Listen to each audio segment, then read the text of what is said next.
because yeah, everyone wants to go now. It's the graveyard shift. But I've been pumping this panel up all week, cracking the whip and telling them they've got to be controversial, add lots of content, and keep everyone awake this afternoon. All right. So we will be watching. If you start snoring and snoozing, we'll send one of these people down to wake you up. All right. So just give me 1 minute because I had a little preparation to have a look at. But basically, when talked about as the topic was about the maturity, when I say of esports, and in theory, I mean, typical thing when you look at a discussion or a debate, you always look at what does maturity mean, or is the industry mature? And okay, you could pull out the Oxford Dictionary and have the sort of literal version of it. But in theory, the way I looked at it was there's two different things to look at: is the actual people in esports, are they mature, i.e., youth, age, how they react, how they behave, and the other part is, as an industry, how mature is it in comparison to others? And I think earlier we talked about, and a lot of people were saying how, look, there's still lots of things happening in esports, it's growing, it's developing, and that's maybe one of the things we look at as well as far as the maturity as an industry. I have to wear my glasses this because it's supposed to make me look intelligent. I'm not going to, I was going to give I tried to sort of put together a little bit of intro for everyone, and they said, well, hang on, you forgot about this about me, because I'm really good at this area, because I wanted to show you or tell you about the expertise and the knowledge we got up here, because really I sort of thought, first of all, got 5 people on a panel, how are we going to talk about things, especially if I keep talking? But anyway, but one of the things was, it's really diverse as far as the knowledge and the different aspects and areas that they could look at these questions, rather than just having, say, like a whole heap of players up there or team owners, or everyone's got something to me to offer that can really complement this question. So I'm not going to introduce them, but when they do talk, we'll get them to introduce themselves as such, so they can actually tell you more about what their passion is and what they, where their thoughts are coming from. So matures like adults like me, as such. According to my wife, that's not really the case, and she always asks me, when am I going to grow up? And I say, why? She said, well, because, you should act your age. So what I wanted to look at, first of all, when we're talking about this, and I think it's getting better, but, there has, and the problem with esports, it's turbocharged as such. If you do something there, because everyone's so digitally savvy, if you do something wrong, it's magnified globally. It goes around quickly because social media and things like that. So if you stick your finger, oh, hang on, there's a camera there. So if you did that, it could go anywhere, couldn't it? And it could, my reputation could be destroyed even further. But there's a lot of coverage about behaviours and immaturity. Do we see that? Is that an issue? Is that maybe one of the things that keeps non-endemic brands away, or anyone want to? No. It's not an issue. Yeah, that's looking good so far, isn't it? Well, moving on now. I don't mind expanding on that. Yeah. Dom, jump in. Yeah, okay. All right. Hi, everyone. I'm Dom from the British Esports Association, and we're a not-for-profit set up to promote and support grassroots esports in the UK, and we host tournaments in schools and colleges. And I also run Esports News UK, which is focused on UK League of Legends and mainly sort of amateur and UK esports. And I've seen, I think it's a really important topic to touch on here, David, because it doesn't often get talked about in esports. You often hear the buzzwords, you see all the growth and the bar charts and everything, but maturity isn't spoken about much on both the points you mentioned. I see it in a lot of my work covering amateur esports, and I'm sure Peter from Team Endpoint will be able to back me up on this, that you'll see people, and a lot of time it's young people who don't have the experience messaging organisations like Peter's, hi, can I join your team? I'll bring loads of stuff to your team, and not actually to say what they're going to bring or prove it. But then on the second point as well, I don't like to say esports is a bubble because it's hard to stay. It's still very new. But I think if you look at all the franchise leagues we've seen pop up over the past few years, the Call of Duty League, the Overwatch League, it is starting to mature, and I'm really excited to see what will happen in the next 5 years. But that's a waffly sort of start from me. I think there's a lot we can do in the grassroots scene to improve things, and then that will hopefully filter through. It does improve as you reach the pro levels. but we've got a good foundation here, we've got good initiatives, we've got good leagues cropping up in the UK, like ESL Premiership, Gfinity hosts tournaments, Epic Land and so on, so hopefully we can see that improve. Peter, I was going to ask you to sort of elaborate on the fact that as a pro team and with players, the expectations you have with them and things like that. I'm Peter, I'm the co-owner and CEO of Endpoint. We're a UK organisation, probably one of the top 5 largest, I guess. Yeah, so I mean, I think maturity is a problem in general esports. I think one of the core issue is education.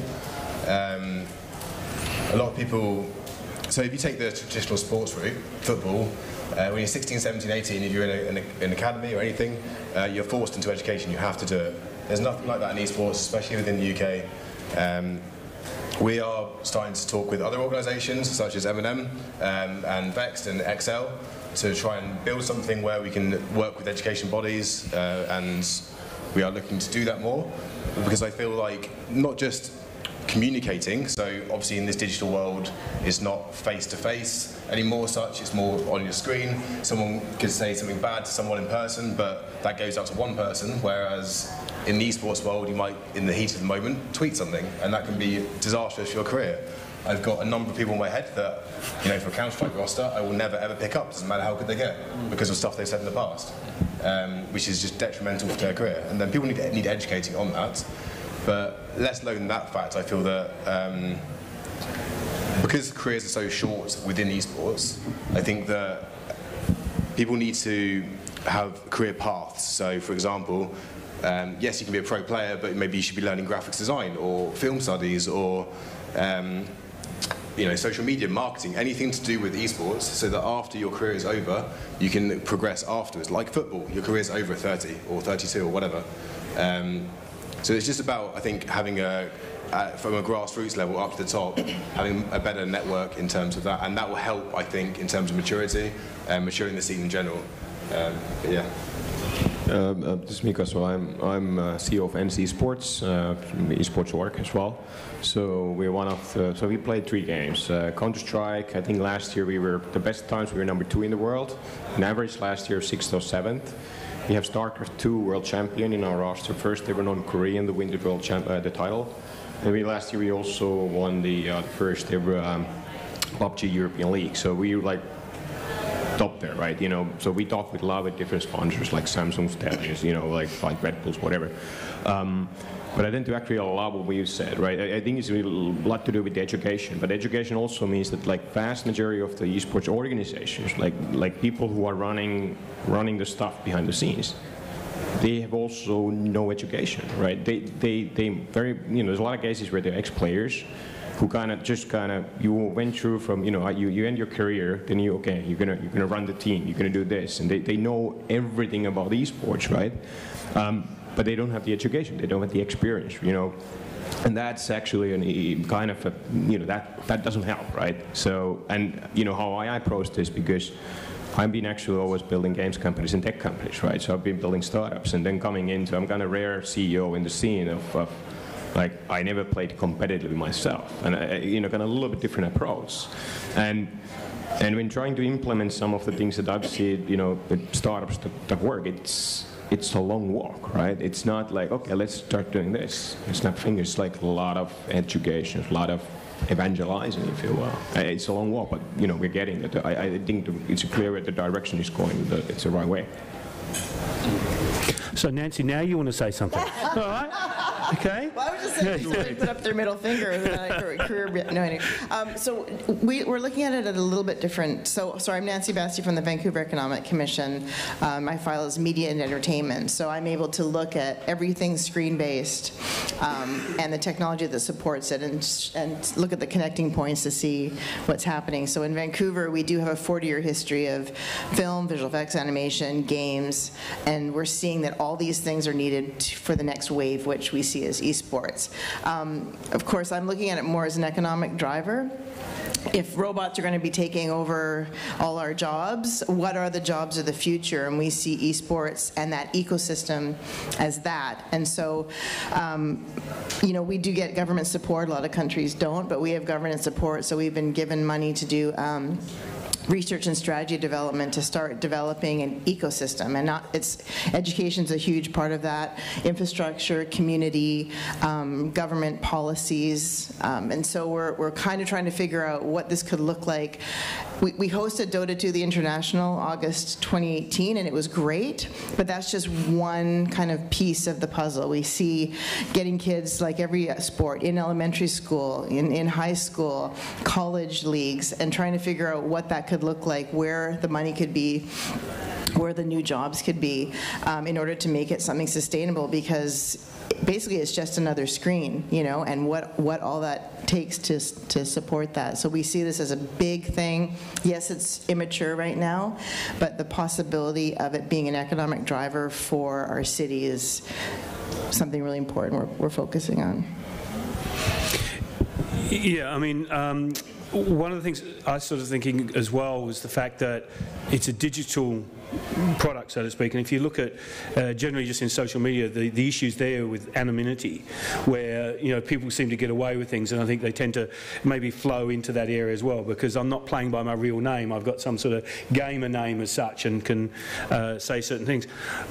I think probably what the guys mentioned about this idea of education is really, really good point, and the fact that, Nancy, if you talk about ecosystem, is how that could develop as such to sort of offer. We actually have Vancouver Animation School has the first esports curriculum in Canada, but it's about management. It's managing tournaments and teams. So that's something that's up and coming. And our University of British Columbia is looking at giving scholarships for people coming out of the leagues, the college leagues. So again, the education is going to be really important. But for us also is educating parents. I mean, they still think it's a bad thing. And I was at South by last year talking about some of the possibilities, and I had a parent say, my kid plays for 4 hours, how do I get him to stop? But I said, well, if he was doing surgery simulation for 4 hours, would you have a problem with that? I mean, these are the skills that they're learning, hand-eye coordination, they're learning team building, they're learning strategy. Like, there's all these things that are going. It's just a different tool, but the stigma attached to games with parents is just really something we have to work on. Yeah, I think if we look at, we talked about the fact that time they have, to do these things, and compared to other sports where, actually other sports probably have more time on their hands, the young people, and they probably got more money if they're a professional footballer, because you can't train all day at football. You've got to have downtime, so they probably play video games.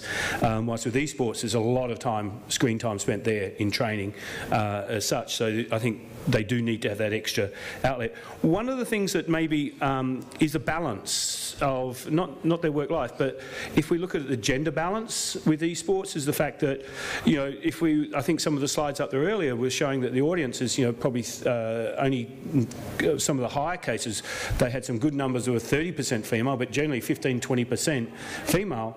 Do you think if the balance was changed a bit, that could actually improve behaviour, improve performance, and also for brands and things like that, endemic brands, help the whole industry?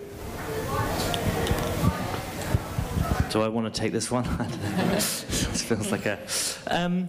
well, I think one of the things that I like most about esports is, or competitive gaming, is there are no barriers to entry. If you want to be a professional athlete, well, your weight class determines who you can spar with or who you can play against. Your sex determines what team you can be on. These are part of institutional sport, and I don't think that's going to go away, although I think there are some people pushing that boundary today.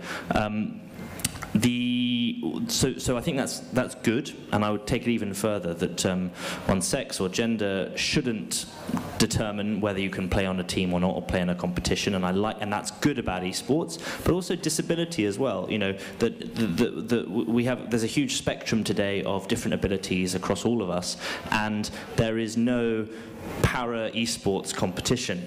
There is no, you're not defined by physical traits, which is again a really beautiful thing in esports that makes it so inclusive and so good that you could be in a wheelchair, and there's no reason why you cannot play top-level Counter-Strike. I see that as a great opportunity for all of us within the esports space. Peter or Mika, have you had any, done anything to try and encourage female gamers, or have they been knocking on the door, to, so to speak, to say, look, I want to have a go?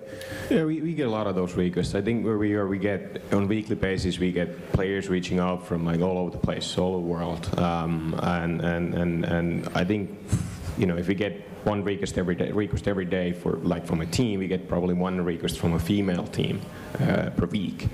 And I think particularly in Counter-Strike, we've been looking into it because I'm the commercial guy, right? So I'm looking into okay, I can go to some of the non-endemics, start creating more content for them because of this and that and this and that.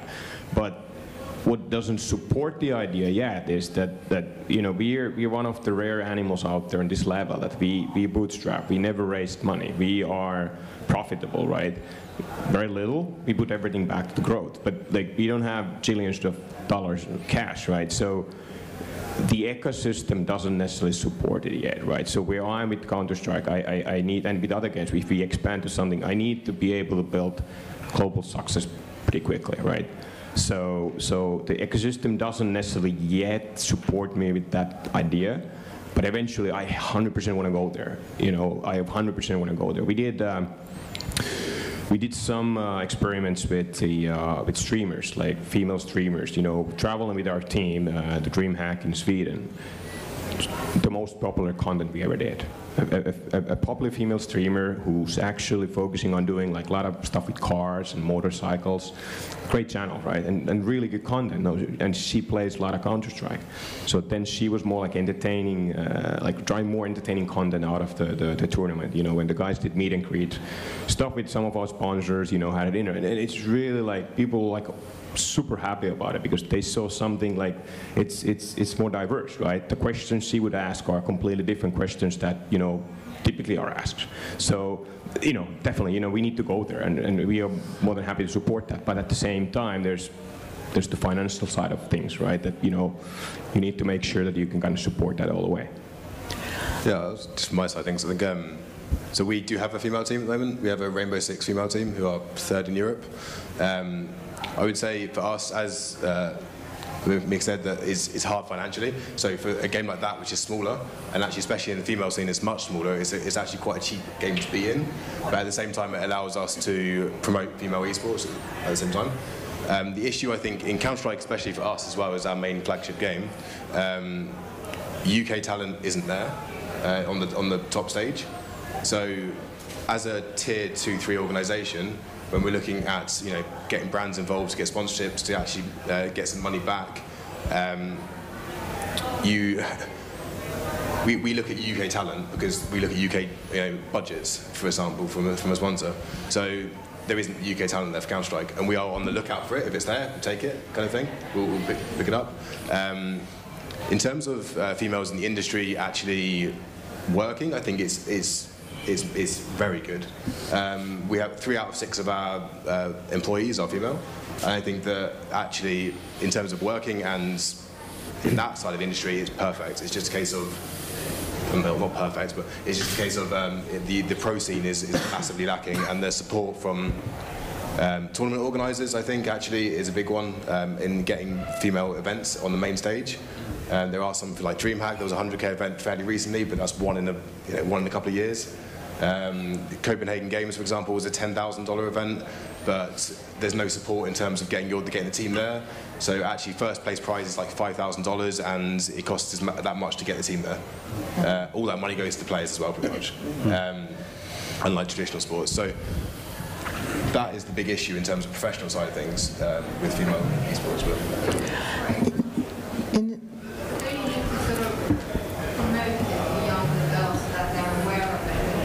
That's why we have a team, and that's why we are trying to do that more this year. But I think so in North America, we're finding, the barrier to entry is there, but they're often using gender-neutral tags because the minute their opponents or other team members find out they're female, there's a backlash to that still in the game industry. So that's something I think we need to kind of work on. And then it kind of makes them drop off. I can tell you my youngest daughter used to play games and got targeted and then stopped playing. So it's happening. There is a little bit of issues with that, but hopefully we can kind of, as they show that as they get better and they find out they're female, sometimes you get like, why don't you go shopping? That kind of stuff. So we still have some work to do, but I'm hoping that, the people who can move forward and we can. Can I add to that really quickly? As a national body, I think we have a good opportunity from a neutral perspective at the British Esports Association to do something positive here. And we launched the Women in Esports campaign last year, and we've got some really exciting plans. We had some very, very big brands reach out to us after that, and big people in esports and elsewhere. And we want to do more than just, because some people have criticised us just saying, oh, it's just a promotional campaign, you're just interviewing people. Yes, we are, but watch this space, because we've got some good, interesting plans in that area. And, I interviewed Frankie Ward, one of the top esports hosts from Britain, the other week, and we had a good chat about inspiring younger girls in this space. We need role models and things like that. It's not easy, but I'll echo what Peter says. We have some really good female talent. It might not be at the playing level, but certainly hosts, production staff, coaches and things like that. There's a lot of good female talent, and that gets brushed aside because big broadcasters and media see tournaments and say, why is there no women on the stage? But actually, there's some good backstage crew and other staff as well. So yeah, just wanted to. And Electronic Arts also has regular girls in gaming sessions at their campus in Vancouver. I think one of the industry in video games as such as well in this whole area is looking at role models and saying that's one of the things to look to try and do, is to find the females out there who would be good role models to encourage younger girls to sort of continue, not be disheartened. And I think it was interesting that Ford here in the UK, the first move into esports was to sponsor a female team, which is like, for them to even move into esports would have been big, but do female team is even a bigger sort of jump, but maybe it's more economical for them as such. But I think that's also, this is a whole part of a maturity as far as an industry goes, because when you look at other sports and you look at the moment, the huge rise in female football as such, but it's taken years, and it's the same. I think the same situation potentially here. Is the industry doing enough? Not necessarily on the female side, but are there sort of avenues and areas to, if there are issues, to be addressed, or is it really self-regulated by, say, for an example, a team says to one of their players, if you do this, you're off, or are there sort of sanctions in areas, or is it the leagues, competitions? Do we need governing bodies to sort of crack the whip, so to speak? So was that just in like a contractual kind of way? Or sort of, well, no. How does the industry, stop? Well, say any of the issues. So, for an example, we were saying that when girls would, going to enter into a tournament, if they were known to be female, they'd be bullied and things like that. So, therefore, they go gender neutral. Shouldn't the industry be doing something? There should definitely be a regulatory body. Where that lives and who's in charge of it would be the question. But the difference here is that these are dependent on a game, not a sport. So often the game makers are running the rules right now and making the decisions. They're just these huge influential. That's the issue, isn't it? It's the owner of the IP. Yeah, I would argue on the, what would this governing body do that you theorise? I don't, outside of rules, technicalities and transfer windows and more direct sport-like analogies, ultimately the game publishers are going above and beyond today to remove any sort of toxicity, is I think the word that is used, around what you can and cannot say to other players. A lot of games now you can't even talk to another player anymore, right? You have to choose preset commands of how to communicate. So the barriers to this toxic gameplay are being eradicated very, very quickly. And actually I give Blizzard credit for it in World of Warcraft. The Alliance and the Horde weren't able to speak the same language, so if you killed someone or did something horrible to another player, you couldn't then grief them for it, which, I grew up, as you can imagine, with red hair and freckles. I got a lot of grief online and in real life. So the publishers are going above and beyond to stop that behaviour.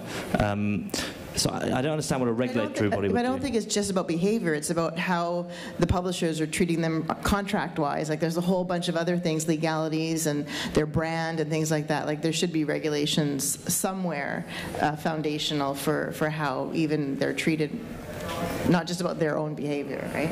Yeah, and you know the CSPPA launched last week. You've got WESA, BESA, IESF. There's probably more regulatory bodies in esports than there are games in esports at the moment, because a lot of people are trying to do that. The problem falls down. None of those regulatory bodies have any stake in the intellectual property, and it's all owned by the game publishers. And the game publishers, the last thing they want to be doing is running governing bodies. Well, for example, sorry, I can't remember who it was, but one player made a comment about supporting what was happening in Hong Kong, and his money was taken away. Like that's the kind of rules I'm talking about. Absolutely, not necessarily. Activision Blizzard's biggest investor so I mean is that Tencent. The publishers just can't decide. There has to be a body, but the problem is who is that body? That's going to be something that's going to evolve. Yeah, in that case, that was always going to happen, because when you have large Chinese investors, whoever pays the piper calls the tune, as the saying goes. Well, no, because they had to give the money back because there was so much they did a PR risk analysis. Yeah. Well, I mean that's the thing. It comes down to, in some extent, as you're saying, the IP owners look at it in a commercial sense rather than necessarily a holistic issue and those sorts of things. However, I will move it on a little bit to the more exciting economic side of things. But just to finish on that, I do know that ESA, which is the American Software Association, UK, and ISFI, which is the European bodies, and some of the others have done a code of conduct which all the publishers have signed up to as far as for esports, and code of conducts are only as good as actually doing something about it. So there are some sort of things and actions happening there, because it's in everyone's benefit for the industry to be looked as being, I want to say, mature in the way it behaves. How long did that take us to get done? Yeah, I know that it took a long time, and the fact that most of the publishers are the ones that were complaining about wanting to have to adhere to a code of conduct. Don't get that anyway. We were talking about the I want to say the players and that. I want to look more at the industry, because there has been, you go back and you look, some people are sort of comparing esports to the .com boom, because, it's suddenly come from, I want to say nowhere, suddenly big money.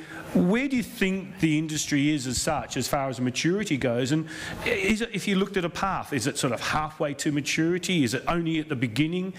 What are the opportunities, and where could it go?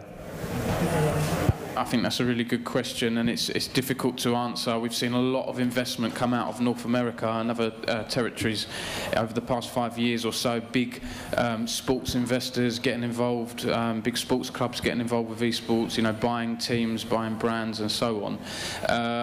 And I think it was a few months ago, I can't remember who it was now, but it was one of those investors that came out and said, this hasn't been a good investment for me, and people should be careful. And I think it depends on so many factors: who the investor is, which team you're buying, or which tournament you're backing, or which tournament you're setting up yourself. It's really hard to say.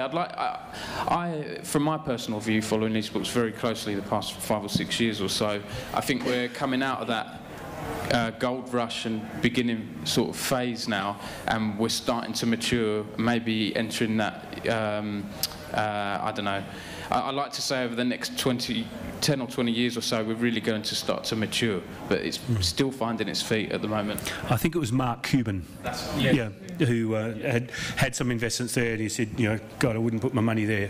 But he had. Yeah, very early stages. I would look at it like Hollywood in the early 1900s, when there was a few people in control. A couple of things that I think are really important is the opportunities within esports. So, for example, Monster Cat is an electronic music producer who had one of their acts, Marshmello, doing a halftime game at Fortnite, and how many millions of people watched? It was like some ridiculous number. What was that? Tens of millions of people watching. So there's opportunity in entertainment and things like that. Also, we're seeing one of our companies is in Switzerland now, talking about the ski game that he's doing in sport. So the Olympics may bring esports into it in sport form. So they're talking about having an esports tournament for skiing and then parlaying that into some other things. So we're so new right now that the opportunities are going to be huge, but we don't know exactly what each of them are going to look like. Yeah, and like from the organizational perspective, like I don't know how much Peter thinks about like the bubble. I don't think about it. Like I think for me it's something that I wanted to build something that is sustainable, even if I get a little bit lower sponsor income next year. If something bad happens, I think that's the sustainability. Because what I know and I trust that the audience is just growing. Like we're still scratching the surface. It's still the early adopters as well, who are super engaged. They spend a lot of money buying the merch and stuff. But the mainstream is only about to come. So the audience will just grow, and that's where I trust. Even if next year would be worse because valuations are crazy. I need to look beyond, right? And I need to build something which is, I need to stay afloat, right? I'm probably going to have more fans tomorrow than today, right? Regardless. And you just need to make be there. I think it's kind of slightly wrong to say we're at the early stage of esports, because we're not. I don't think. Counter-Strike's been around for 20 years. I remember 15 years ago when I was playing it, to watch a match, I had to get an IP address, I had to go load the game up, I had to put it into console, watch it, the graphics were terrible, and it was actually worse than when you're playing it because the Go TV, as it was called something else, was bad quality compared to the actual game as well. And now obviously with Twitch it's helped massively. It's just becoming more mainstream obviously, but I don't actually think we're that early in our stage. We're early in the stage of mainstream, I agree with that, but actually the esports community's been here 20 years. Is not, I don't think, early in that sense. Sorry, I was just saying early as an economic opportunity. Potentially, yes. And as Mika was saying, in terms of a bubble, I think it's good that we're taking two different avenues in terms of franchising and non-franchising. I personally think the non-franchise route is much better. The franchising route for me is a risk in terms of grassroots and actually having, anyone can get there, the path to pro route. Especially in terms of, so Overwatch League, for example, 30 million to get a slot in it. Is someone buying a slot? People in the community in esports don't really like someone who comes and buys it. They like the people who actually like gaming. And I also think that, let's say from our organisation, Endpoint, or probably, I don't know, ENCE might be is above us, but at the same time, the 30 million, buy-in fee, you're not going to pick up an Overwatch team if you're not in the competitive Overwatch League, because even though one team is maybe just slightly worse than the teams in it, there's no point in picking that team up because you've still got the barrier to entry is 30 million. And it's just, that's the problem with the franchise route, is that grassroots in those games, in League of Legends, in Overwatch, in Call of Duty, are dying because it's just a case of the top players or the bottom. There's no middle ground, and that is a huge issue in terms of. I'm going to give you all one sort of little thing to think about, because we're sort of getting close to time, and it's a bit of future gazing as to try and think about and look at what what might be holding back esports, what sort of things should we avoid, and also where do you think it could go if where are the stars? Where do we reach for? What's something? Actually, I was going to make one comment, Peter. If I came off you 30 million, would you take it? You offered me 30 million for a franchise slot. And that's just a completely different. No. I'm just saying, I'm being facetious. Come on. Yeah, in terms of that game, I don't think it's going to last because of that. But. Yeah. I'm going to give you a bad answer, but I think we are too quick to want this immediate kind of esports success. You see a lot of esports presentation, a lot of people talk about esports saying, this is the year of UK esports, this is the year of esports in general, this is the year that we bring in the big non-endemic brands, and we've been flirting with that edge for a lot, and I think people's expectations are too high. Yes, esport. Yes, we've been doing this for 20 years. My mentor and the guy that hired me, Ralph, and he's been doing this, slogging this away for 20 years, right? And I expect that we're all going to be slogging at this for another 20 years, and we're never going to feel that this sort of rainbow has come where esports is the thing. It's just going to creep up on us. So to me, it's about, to sound like a hippie, I apologize, but it's about the journey, and if it happens, it happens. If it doesn't, that's not going to happen. That's why I think putting the right infrastructure in is really important. I mean, Overwatch and Fortnite, that's the Super Bowl of esports, but there's this whole other nugget down there that we can capitalize on, people who want to. I remember, we used to go to play video games in an arcade when I grew up. We didn't have consoles. I'm showing how old I am. And then we moved into our houses, and then we, had a whole other way of spending our money, and then, blah, blah, blah. Anyway, I think for esports, I see, we have a small purpose-built stadium that's only 300 people, and it's full, and it's making money. We have something called the Home Key, which is the WeWork of games now, so the community can come, and you can bring your teams, and you can have some fun, and you can have social stuff. So I think there's just, there's the big, massive money that we can talk about with the big names, but there's a whole other crop coming up that can still be fun, engaging, have kids and people, listening to music and going into a VR game and stuff. Can I just say really quickly, I think one of the things that might hold esports back a little bit is the perceptions people still have. I know people who've spoken to brands very close to signing big deals and things like that, and then there's someone on the board that's doesn't like gaming and convinces the rest of the board, no, don't do that, but they generally don't know about it. They don't know about the benefits. In the next 20, 30 years, esports will be incredibly normalised because the people that have grown up with it will be middle-aged. Well, Spike will be one of those people on the board that, he's grown up with it.